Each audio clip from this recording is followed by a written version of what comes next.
बाली की आधी शक्ति खींचने वाले वरदान से अनजान दिग्विजय रावण ने बाली को अचानक एक ऐसा घुसा मारा कि दर्द से कराहता बाली दूर जा गिरा।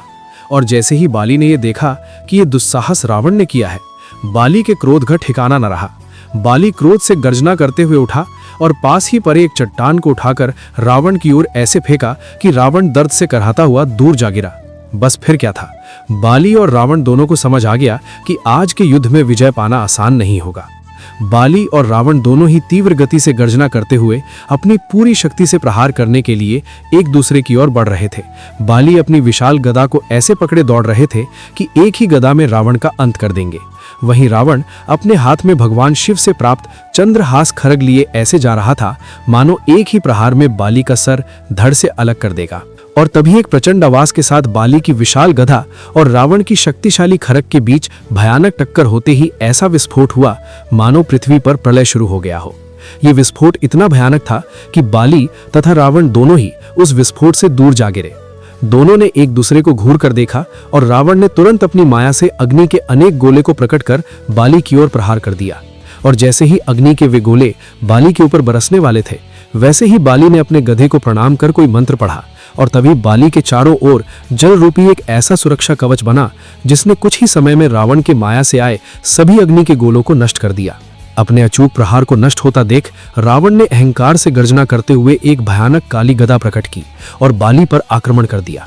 बाली ये देख थोड़ा संभले और अपनी गदा उठाकर रावण की ओर दौड़ पड़े।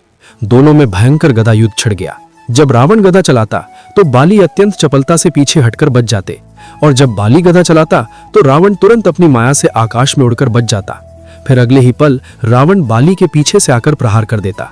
कभी रावण अपने गदा से बाली पर ऐसा प्रहार करता कि बाली गिर पड़ते, तो कभी बाली के भीषण प्रहार से रावण कराह उठता। दोनों में ऐसा भयानक गदा युद्ध चल रहा था कि उसके आवाज से पृथ्वी जैसे डोलने लगी। काफी देर युद्ध के बाद जब रावण पसीने पसीने हो गया और जब उसे लगा कि वो बाली को गदा युद्ध में हरा नहीं पाएगा, तो वो तुरंत अदृश्य हो गया। बाली को लगा रावण शायद युद्ध से भाग खड़ा हुआ और तभी रावण आकाश में एक मायावी रथ में प्रकट हुआ और ठहाके मारकर हंसने लगा।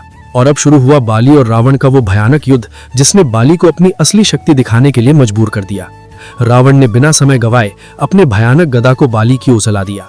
पहले तो बाली को समझ नहीं आया कि अचानक ये क्या हुआ, पर जैसे ही रावण की वो प्रलयंकारी गदा बाली के करीब आई, बाली ने भी दहाड़ते हुए तुरंत अपनी गदा से रावण की गदा की ओर प्रहार कर दिया।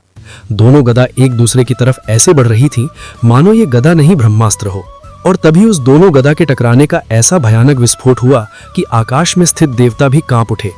रावण ने तुरंत अपना मायावी धनुष प्रकट किया और एक ऐसा बाण चलाया कि वो बाण हजारों भयानक सर्पों में बदल गया और तीव्र गति से बाली को अपना ग्रास बनाने के लिए बढ़ा चला।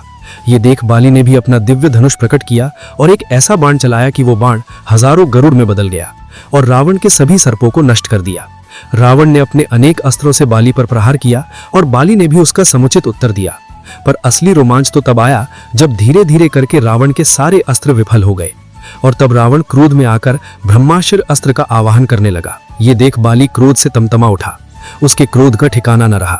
बाली ने अपना आकार बढ़ाना शुरू किया और अत्यंत विकराल रूप लेकर एक विशाल पर्वत उठाकर रावण के रथ पर दे मारा। रावण का रथ खंड खंड हो गया। रावण भी दर्द से कराहते हुए धराम से जमीन पर गिर पड़ा। पर रावण तुरंत उठा और फिर से अपने धनुष से ब्रह्मास्त्र अस्त्र का आवाहन करने लगा। ये देख बाली ने रावण से बोला, अहंकारी रावण, तुम्हें अपनी शक्तियों पर बड़ा घमंड है ना? आज मैं तुम्हारी शक्तियां ही तुमसे छीन लेता हूं। और फिर बाली कोई मंत्र पढ़ने लगा और अगले ही पल बाली के गले में एक अत्यंत ही दिव्य हार प्रकट हो गया। रावण ये देख सन्न रह गया। उसे समझ नहीं आ रहा था कि बाली अचानक इतना उग्र कैसे हो गया। और रावण बाली की आधी शक्ति खींचने वाली जिस बात को बस किस्सा मानता था, आज उसके सामने सत्य होता दिख रहा था। रावण ये सब सोच ही रहा था कि बाली ने एक हुंकार भरी और रावण की शक्तियां बाली के शरीर में जाने लगी। रावण चीखता रहा, चिल्लाता रहा, पर उसकी पुकार किसी ने नहीं सुनी। और कुछ ही समय पश्चात जब बाली ने रावण की आधी शक्तियां छीन ली तो रावण इधर उधर भागने लगा। बाली का रूप इतना विशाल था कि रावण भाग भी नहीं पा रहा था।